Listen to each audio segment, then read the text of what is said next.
Hello everyone. This video is just going to be a simple video to explain something we use here at bobocus.com, and it's a Fibonacci strategy based on time rather than waveforms. It's fairly popular, and it's the thing about time-based Fibonacci is that it's very easy to set up. There's not much question about where do you place it. What waveform do you place it on? Is this the right one or the wrong one? And it's pretty cut and dry where you're going to place these. And the way we use this is a very basic system of 4 different fib tools. All right, and these fib tools, they are pretty much the basic simple levels that you always hear about. The very common levels here, all the way out to our extensions here. They're all pretty much the standard levels here. All right, now what we're going to do is when we place these, time-based simply means we're going to tag our high and our low of our fib tool to a specific time frame. And we like to use the yearly, monthly, weekly, and intraday.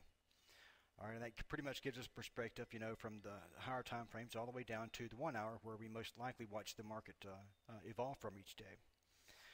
All right, now as you can see, I've already got these on here. What we're going to do is just going to simply place them so you can see how easy this is to do. And we're just going to simply go back to the previous year. We're going to mark the high and low, and that's going to give us our projections into this year of where these levels are at.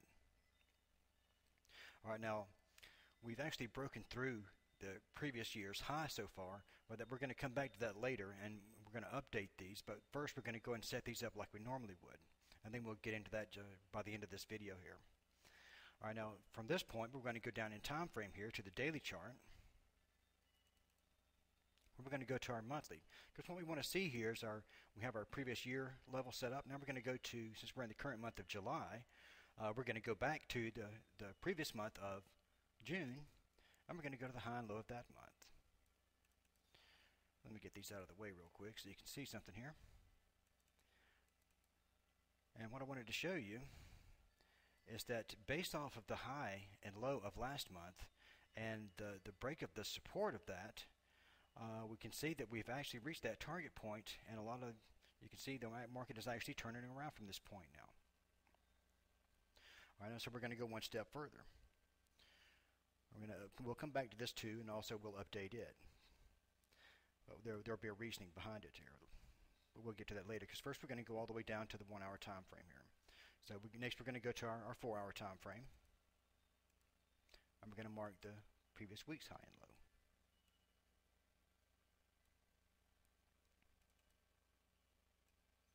We can see from this, once the high and low of last week was established, the market comes down, finds support here basically at our monthly low and our weekly levels here. And now we're headed on our way to our weekly fib tells us as a target point for this week of about 44.50 here. All right, so let's go on down and get to the 1 hour here. Because what we do with the 1 hour is we kind of want to track price as it makes its way through the higher time frame levels, based off how the price runs, each day. And as long as we keep hitting, target ranges or show some signs of trending, and the market's most likely going to continue in that direction as long as the support from the previous day doesn't fail. Once you see support from, the previous day fail, then you know that the potential is there for the markets to start reversing. All right. Now we're just going to go through each day up until we get to the current day here, which would be Thursday. A lot of news coming out today. Pretty obvious. We hit T1 from Monday.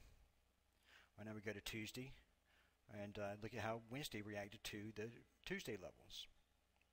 All right, the market finds support, comes all the way up, and we can actually see, if I stretch these out a little bit, that we actually reach the T1 again, indicating, okay, the market is still trending. We're going to look for it to continue here. But now we have something a little bit different here.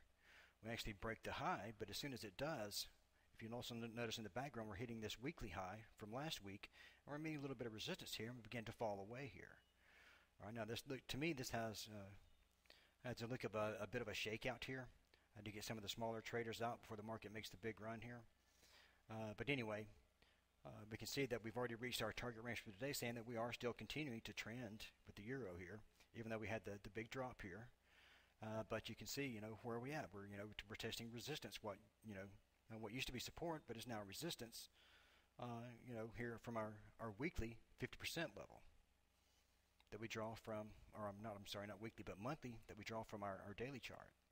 And now today, as we get into tomorrow, what we're going to look for is, as the market, if it does find a top here today, and it begins to retrace, we see where the Fibonacci tells us the support points are first going to be felt at. And now we're going to be meeting our intraday from the 1 hour chart here at 43, and our monthly short level again at right around 43.10. So this would become our Fibonacci's first point of our first little band of support here, once we get into this price range. And if this is going to continue to trend, this is the first point that this is most likely going to, make a bounce from.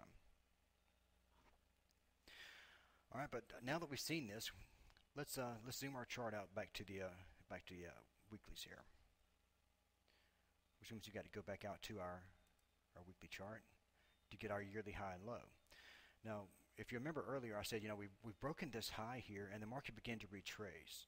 Now, to me, when I see this happen, what I want to do is to maybe consider the fact that we've reached a low and a high for the year currently.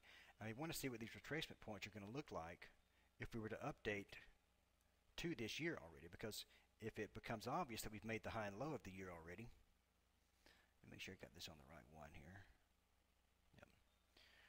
And when we zoom back in, we want to see how the market reacts to these levels. And we didn't really need to do this until we saw the market obviously make a high and start to retrace back in here. Get these out of our way just for a moment. We'll come back and put them right back in again. Because we basically just want to see how did the market react to these higher time frames support points here. And we'll come back and we'll put these in. All right. Now, as it began to come down, between your 38.2 retracement and your 50 was, basically your first level of resistance, or not resistance, but support to this overall waveform that we have going up here over the course of this year so far. And then you can see that we're finding support here at the 38 for several, for basically 2 months here. We did drop out a little bit, but it did quickly recover. Now we have the same thing where we have a loss of support here. The market just drops down to the next levels, and it also matches up very nicely with previous waveform highs and lows, or previous natural support and resistance points. But now we're making this run out of this. So now let's go back to the daily our daily chart, and let's update to the current month. Because with this waveform here and price retracing pretty heavily here, we want to see where do we stand based off the daily levels. And you can see the market as first came up, met resistance here, and began to fall away. But right around this same 38.2 that we have on our higher time frame, the market is still finding support and coming back up. And now we've actually broken through the resistance of this wave based off the current month high and low. So let's go on down here. And the reason when you want to update these is when it's obvious that that time frame has already made a high and low, and the market begins to retrace against itself. And now if today ends up being the high for the week, when it retraces, you can start looking for confluence here.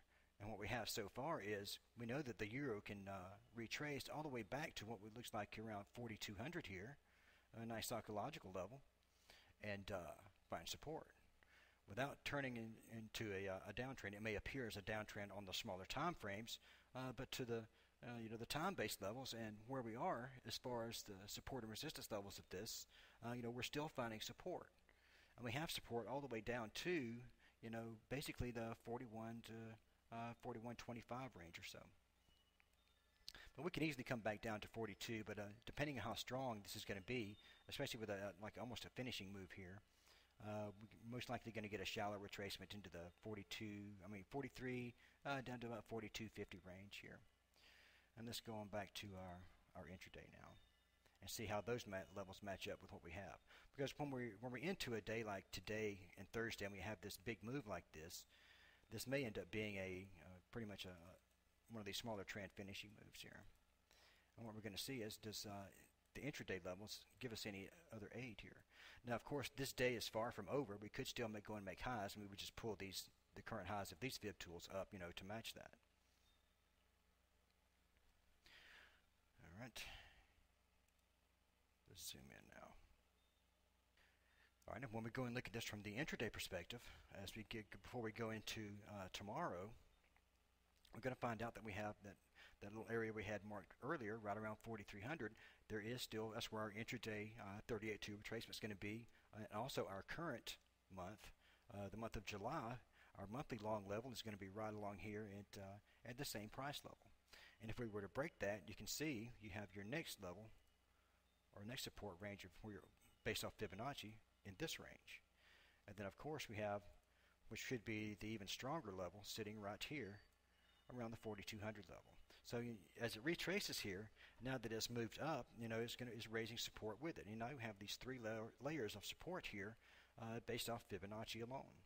And it gives you a good points to start watching the price action if the market does retrace, because if you wanted to buy into this uptrend, these are the places you're going to start looking for those buy entries at, first, and you're going to target out the same way you go up in time frames. If you wanted to make an intraday trade, buying the dip in these levels, your target is going to be 4,500.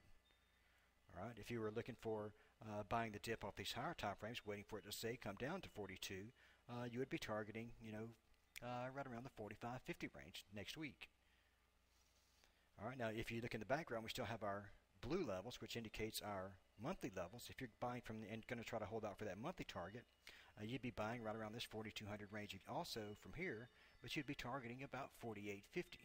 Now, granted, there's going to be a lot happen between now and then, but that pretty much gives you a pretty good idea of how to set this up and how to actually use this. And time-based like this is really very simple. I mean, it's pretty cut and dry where you place your fib tools. It's easy to understand and pretty easy to follow, really.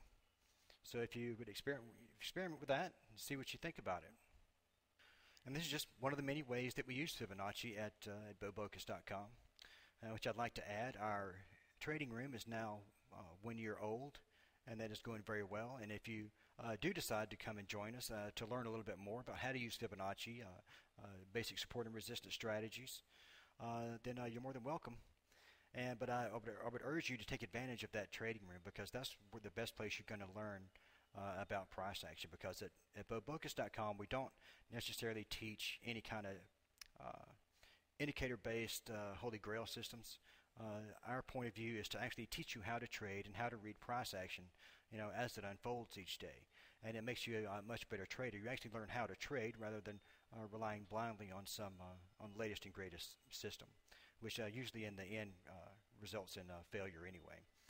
But we'd like to help you try to get away from that, and that's the whole purpose of our website and the things that we do there, to kind of put you on the right track, to start viewing the market and trading it from a support and resistance perspective. And the thing about Fibonacci is it fits really well within a support and resistance market, and that's really the biggest reason why you see it used a lot, and the reason why it does work so well.